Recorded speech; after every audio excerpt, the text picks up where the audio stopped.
আসসালামু আলাইকুম। মিতা মুস্তফা স্বাগত জানাচ্ছি এনটিভির দুপুরের খবরে। ক্রাউন সিমেন্ট শিরোনাম দেখছিলেন, এবার পুরো খবর।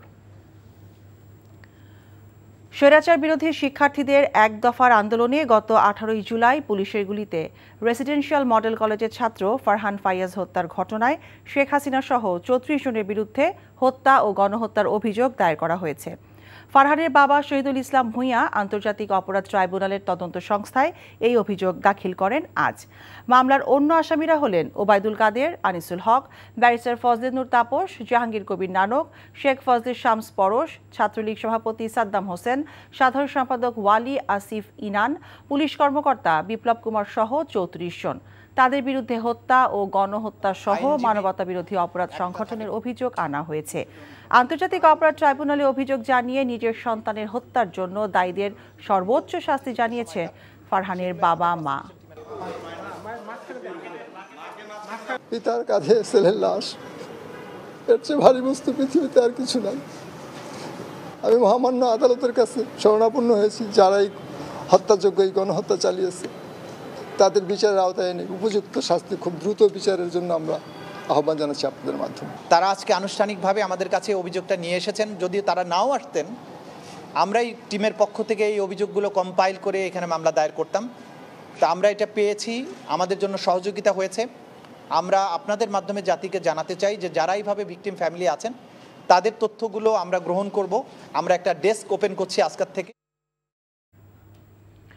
ক্ষমতাচ্যুত প্রধানমন্ত্রী শেখ হাসিনা সহ 280 জনকে আসামি করে সাভারে আরও একটি হত্যা মামলা দায়ের করা হয়েছে।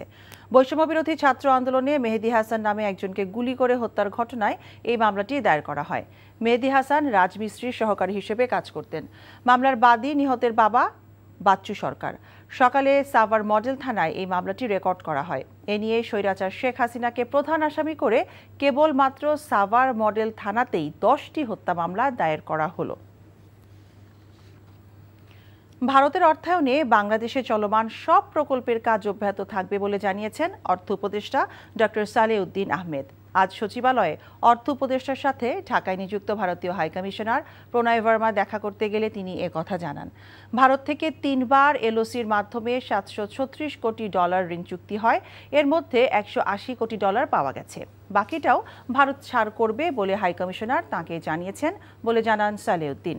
বৈঠক শেষে প্রণয় ভার্মা জানান, বিজ্ঞান ও প্রযুক্তি সহ বেশ কিছু বড় প্রকল্পে বাংলাদেশের সাথে কাজ করা নিয়ে অর্থ উপদেষ্টার সাথে আলোচনা হয়েছে। আশুগঞ্জ ও আখাউড়া সড়কের মতো কিছু প্রকল্পের ঠিকাদার এবং শ্রমিকরা ভারতে চলে গেলেও দ্রুতই তারা কাজে ফিরবে বলেও জানান high commissioner. Already the projects they had is a big projects and we'll continue that. Those are not small projects, not tidbits. And the one we'll take, they will also be good projects. As I told you, this will be very beneficial for their country and our country. The projects are going on and I think they are basically, as I said, they are very big projects and located at different sites. So the contractors will be coming back to start.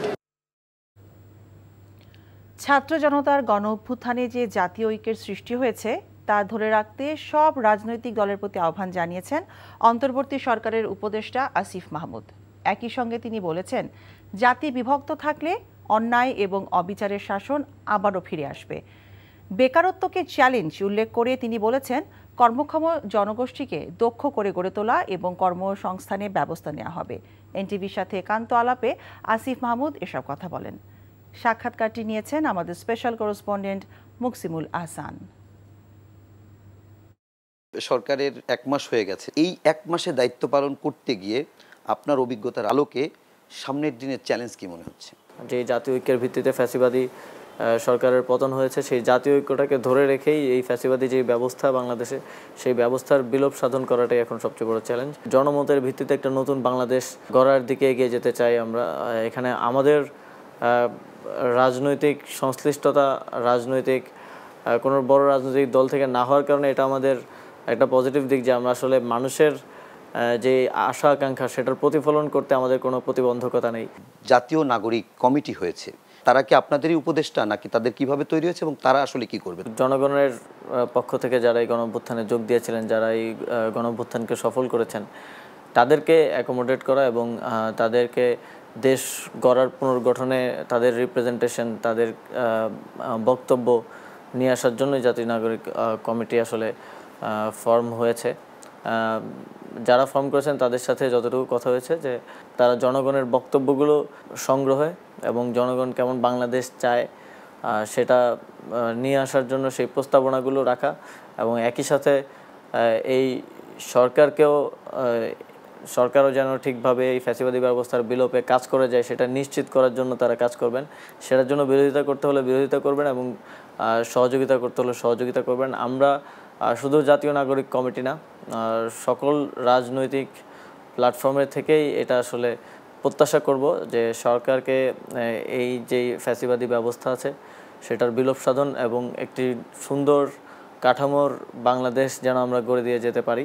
সংযুক্ত আরব আমিরাতের 57 জন যারা শ্রমিক যারা সেখানে আন্দোলন করেছিল, আপনাদের আন্দোলনের সাথে একাত্মতা প্রকাশ করে, তাদের জন্য আপনাদের মন্ত্রণালয়ের পক্ষ থেকে বা আপনাদের সরকারের পক্ষ থেকে কোনো উদ্যোগ নেওয়া হবে কিনা? তাদের যে ক্ষতি হয়েছে সেই ক্ষতিপূরণ এবং একই সাথে তাদের কর্মসংস্থান নিশ্চিতের জন্য ইতিমধ্যেই আমাদের সর্বশেষ যে ক্যাবিনেট মিটিং সেখানে আলোচনা হয়েছে এবং এটা নিশ্চিতের জন্য আমরা ইতিমধ্যেই কাজ করা শুরু করেছি। গার্মেন্টস সেক্টরকে আরও বেশি সমৃদ্ধ এবং স্থিতিশীলতার জন্য আপনারা কি ভূমিকা নিচ্ছেন? কিছু অসন্তোষ তাদের মধ্যে আছে, কিছু যৌক্তিক দাবি রয়েছে, সেগুলো নিয়ে আসলে শ্রমিকরা আমাদেরকে জানাচ্ছেন এবং তাদের এই যৌক্তিক দাবিগুলো পূরণে সরকার সর্বোচ্চ কাজ করে যাবে। এই সেক্টরটাকে উন্নত করতে হলে এবং সাফল্য অর্জন করতে হলে প্রথমে শ্রমিকদের যেই ন্যায্যতা সেটা তাদেরকে দিতে হবে, তাদের অধিকার তাদেরকে দিতে হবে, কারণ তারা খুশি থাকলে এবং তারা ঠিকভাবে কাজ করলেই আসলে আমরা একটা সাফল্যে পৌঁছাতে পারবো জাতীয়ভাবে। সেই জায়গা থেকে শ্রমিকদের স্বার্থটাই প্রথম প্রাধান্য পাবে এই সরকারের কাছে। যুব সমাজের কর্মসংস্থান এবং বেকারত্ব হ্রাসের জন্য আপনাদের কি ভূমিকা থাকবে? বেকারত্ব একটা অনেক বড় চ্যালেঞ্জ আমাদের জন্য। দক্ষ কর্মক্ষম গোষ্ঠী হিসেবে যুবকদেরকে কিভাবে তৈরি করা যায় সেটা আমাদের একটা বড় চ্যালেঞ্জ হতে যাচ্ছে। আমাদের দেশ থেকে যারা বাইরে কাজ করতে যান তারা আসলে লোয়ার টায়ার জবগুলো করে থাকেন, যেটা কায়িক শ্রমের যে জবগুলো, তো সেখানেও আমরা কিভাবে প্রবাসী কল্যাণ মন্ত্রণালয়ের সাথে যৌথভাবে কিভাবে আসলে ট্রেন করে স্কিল্ড লেবার আমরা পাঠাতে পারি সেটা নিয়ে আমরা কাজ করব। আমাদের ইয়াংদের মধ্যে অনেক আইডিয়াজ আছে, সেই জায়গা থেকে আমরা চিন্তা করেছি যে একটা স্টার্ট আপ ইনকিউবেটর পৃথিবীর অনেক দেশেই আছে, নিউ স্টার্ট আপদেরকে সহযোগিতা করার একটা প্রজেক্ট আমরা হাতে নেব খুব দ্রুত সময়ের মধ্যে, সেটা আপনাদের সামনে আসবে। নতুন এই সুন্দর বাংলাদেশ গড়ে তোলার ক্ষেত্রে আপনার যদি কোনো মেসেজ কিংবা কোনো প্রত্যাশা থাকে? প্রত্যাশা একটাই, যে আমাদের যে জাতীয় ঐক্য গড়ে উঠেছে, যে ফ্যাসিবাদকে হটানোর জন্য বাংলাদেশের সকল শ্রেণী পেশা কিংবা ভিন্ন মতের বিভিন্ন মানুষ সবাই আমরা এক জায়গায় আসতে পেরেছি এবং সেটা এখনও কন্টিনিউয়াস আছে। এই জাতীয় ঐক্যটা আমাদেরকে ধরে রাখতে হবে। আমরা যদি বিভাজিত হয়ে যাই যে কোনো দ্বন্দ্বে, তাহলে সেটা দিন শেষে ফ্যাসিবাদী প্রবণতাকেই সহযোগিতা করবে এবং আবার এদেশে একটা অন্যায় অবিচারের শাসন প্রতিষ্ঠার ক্ষেত্রে কাজ। আওয়ামী লীগ এবং তার দোসররা আবার মাথা চাড়া দিলে গোটা দেশে ভয়ানক পরিস্থিতি সৃষ্টি হবে বলে মন্তব্য করেছেন বিএনপির সিনিয়র যুগ্ম মহাসচিব রুহুল কবির রিজভী। আজ রাজধানীর উত্তর যাত্রাবাড়ি এলাকার ছাত্র জনতার অভ্যুত্থানে নিহত ৩ পরিবারের সাথে দেখা করতে গিয়ে তিনি এমন মন্তব্য করেন। এ সময় এই পরিবারগুলোর হাতে বিএনপির পক্ষ থেকে আর্থিক সহায়তা হস্তান্তর করেন রিজভী আহমেদ। এ সময় তিনি বলেন, পরাজিত শক্তি পুনরায় মাথা চাড়া দিলে দেশের মানুষকে আবারও ভারতের দাসত্ব করতে হবে বলেও মন্তব্য করেন তিনি। শেখ হাসিনার কোনো দেশপ্রেম নেই বলেই তিনি পদত্যাগের পর দেশ থেকে পালিয়ে গেছেন বলেও উল্লেখ করেন বিএনপির এই সিনিয়র যুগ্ম মহাসচিব।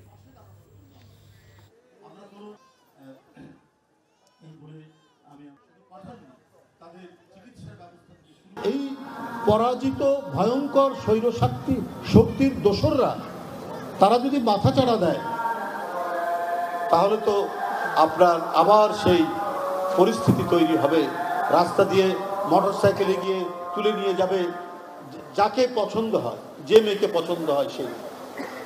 ক্যাসিনো খুলবে তারা একের পর এক। গোটা দেশ সমাজকে এক ভয়ঙ্কর পরিণতির দিকে নিয়ে যাবে।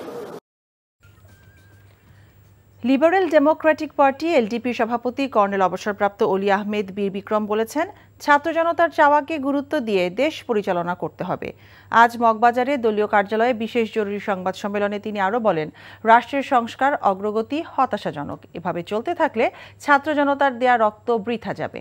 গণভবনকে জাদুঘর বানানোর বিরোধিতা করে তিনি অন্য জায়গায় তা বানানোর পরামর্শ দেন। কোনো অন্যায় পদক্ষেপ নেওয়া ঠিক হবে না উল্লেখ করে দ্রুত আইন শৃঙ্খলা উন্নতির তাগিদ দেন বর্ষিয়ান এই রাজনীতিবিদ। অলি আহমেদ বলেন, দেশকে ভারতের কাছে নতজানু করেছে শেখ হাসিনা। বাংলাদেশের বিষয়ে অন্য কোনো দেশের নাক গলানো ঠিক হবে না বলেও জানান তিনি।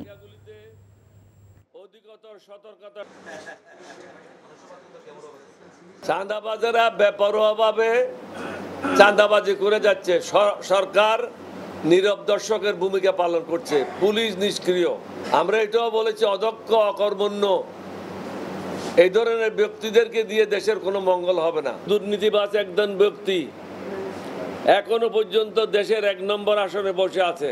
সংবিধানের দোহাই দিয়ে যারা তাকে এই আসনে বসায় রেখেছে, তারা পক্ষান্তরে ছাত্র জনতার আত্মত্যাগের সঠিক মূল্যায়ন করছে না।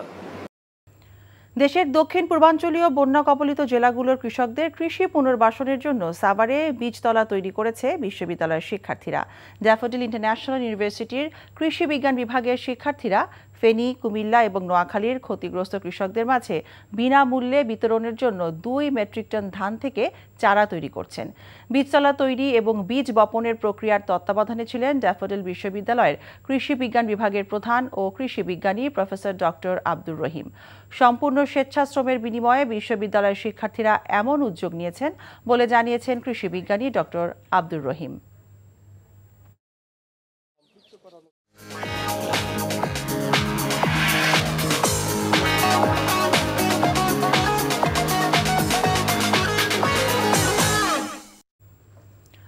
নগদ নিবেদিত অর্থনীতির খবর। নিয়োগে নারী পুরুষ সম অধিকার এবং হাজিরা বোনাস বাড়ানোর ঘোষণার মধ্য দিয়ে খুলে দেওয়া শিল্পাঞ্চল আশুলিয়ায় আজও অর্ধশত তৈরি পোশাক কারখানায় কর্মবিরতি পালন করছেন শ্রমিকরা। নানা উদ্যোগ নেবার পরও তৈরি পোশাক খাতের পরিস্থিতি এখনও স্বাভাবিক না হওয়ায় ক্রয়াদেশে বাতিলের আশঙ্কায় উদ্বিগ্ন এই খাতের উদ্যোক্তারা।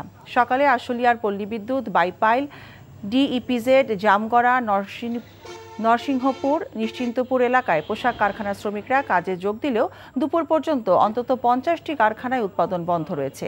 এসব কারখানায় নিরাপত্তাজনিত কারণে ছুটি ঘোষণা করেছে কর্তৃপক্ষ। বিষয়টি নিশ্চিত শিল্প পুলিশের আশুলিয়া জোনের পরিচালক পুলিশ সুপার মোহাম্মদ সারোয়ার আলম বলেন, ঝুঁকিপূর্ণ বিভিন্ন কারখানার সামনে মোতায়েন করা হয়েছে সেনাবাহিনীর সাঁজোয়া যান, র্যাব, পুলিশের রায়ট কার। এই ছিল দুপুরের খবরে। এই খবরের ভিডিও সহ আপডেট জানতে ভিজিট করুন এনটিভি অনলাইন www.ntvbd.com। এছাড়াও এনটিভি জনপ্রিয় সব অনুষ্ঠান ও খবরের আপডেট জানতে ভিজিট করুন আমাদের ইউটিউব ও ভেরিফাইড ফেসবুক পেজ। 5টায় দেশের খবর দেখার আমন্ত্রণ রইল। সবাইকে ধন্যবাদ।